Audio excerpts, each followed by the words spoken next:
Hello and welcome. My name is Alan, and today I want to talk about. Oh, I love that there is a surge in the labor movements. We're seeing strikes, we're seeing unions forming. The help is actually coming from government to help those in unions. Because the NLRB passed a rule that any company that in the U.S. is in negotiations with a workers' chosen union, but try to interfere in any way, that union is automatically accepted. Period. Done. While he's not making immediate impacts, you got to give Biden credit. He's actually doing things that will make more solid and better help for the working class in the long run. It is gorgeous. Again, not a big fan of Biden, but some of the things that are going on, wonderful. And then he's joined the picket line today with the United Auto Workers. Whereas Trump tried to give a speech to non-union auto workers. So yeah. One of these things are not like the other.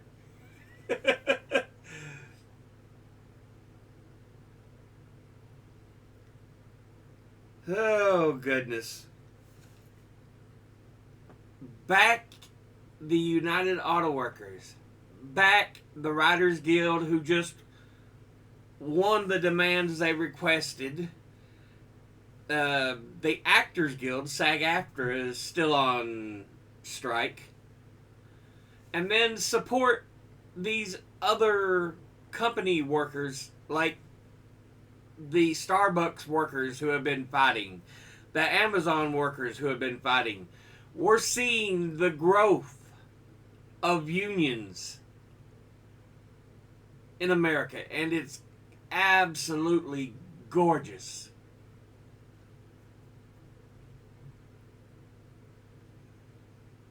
Absolutely.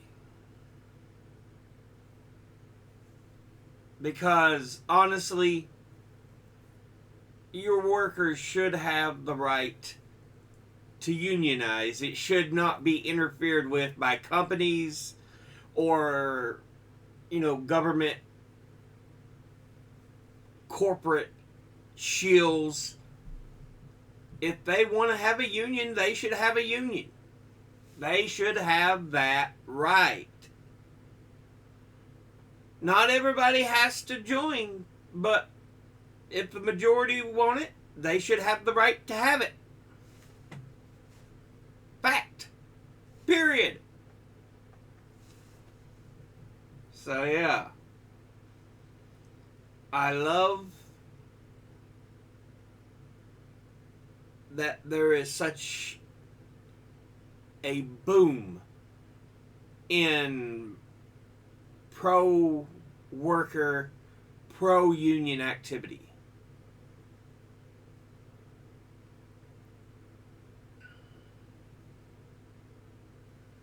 You have to question people who are like, no, screw unions.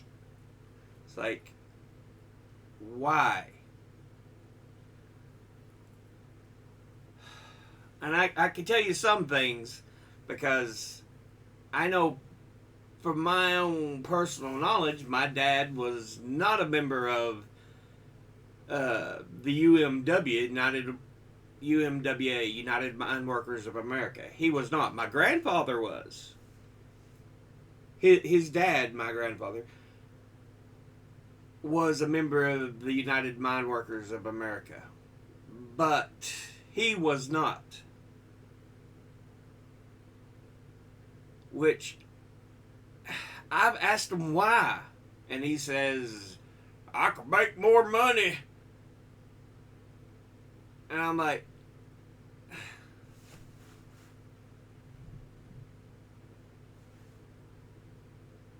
yeah, but they take other things from you.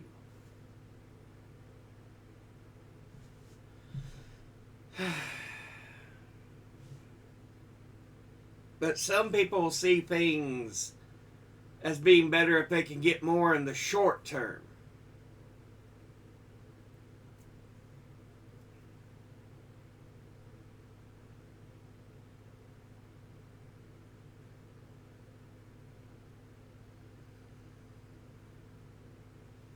So yeah, I know there's some people who are like, I don't want to be in a union.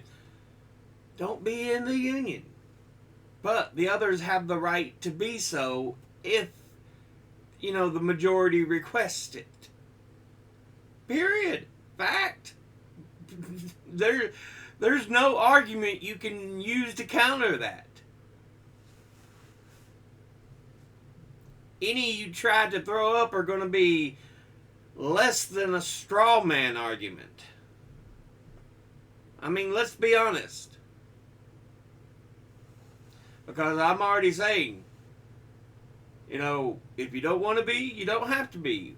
But if the majority wants a union, let them have a union. Again, if they get it, you don't have to be a part of it. But for everybody else, perfectly fine. At that point, you've got no real argument you can stick with. I know some people may cry, oh, unions are corrupt. Have you seen companies? Have you not paid attention to how corrupt they are? Now, yes, there are some unions that there has been moments where there is some corrupt leadership. But all in all, the union itself is not corrupt. It's certain members of leadership, certain members, not the union itself. So, again, there's no real argument. Because honestly,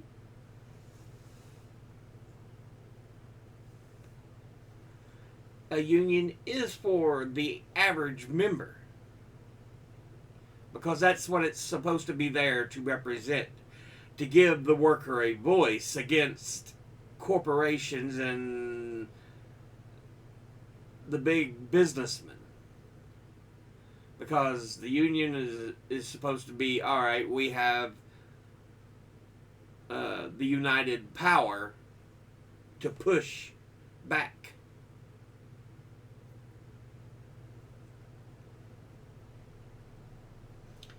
Because you got to remember,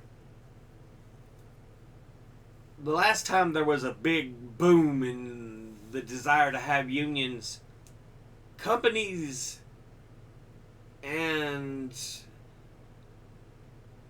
the insanely rich could do what they wanted. In the 1800s, they actually had shootouts. Workers were killed for fighting for their right.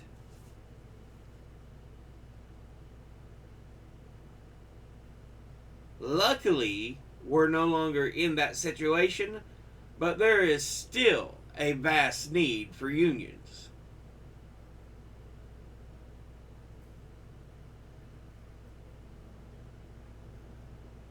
But yeah, I just wanted to kind of give some thoughts on that because, like I said, I'm just so glad there is this growth in union and worker power.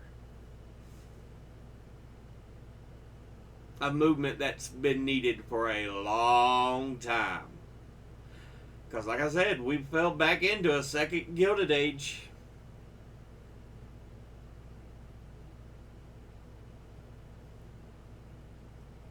The country was at its peak in the 1940s and 50s when union membership was at its highest.